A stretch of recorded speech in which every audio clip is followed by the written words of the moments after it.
Singing by Thakur Dharampa. Recording by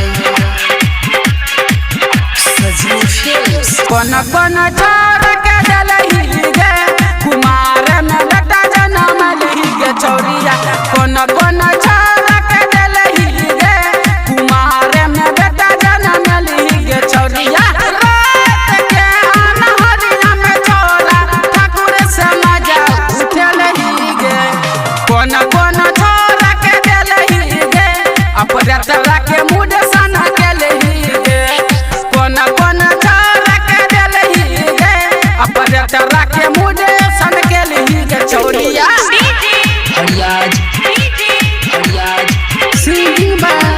ठाकुर धरमपा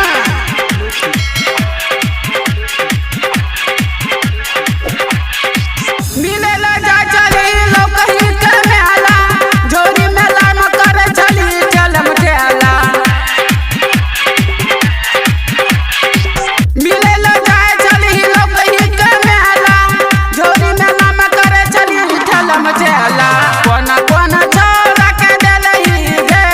कुमार में बेटा जनम लही गे रात के अनहरिया में ठाकुर से मजा खूबे तू उठलही गे कौन कौन छोरा के डलही गे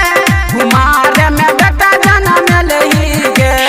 कौन कौन छोरा के डलही गे कुमार में बेटा तू जन्म लही गे चौरिया Ariaj सिंगिंग बा ठाकुर धरमपा गाँव समाज के नाम गिनल ही माई बाबू के इज्जत डूबल ही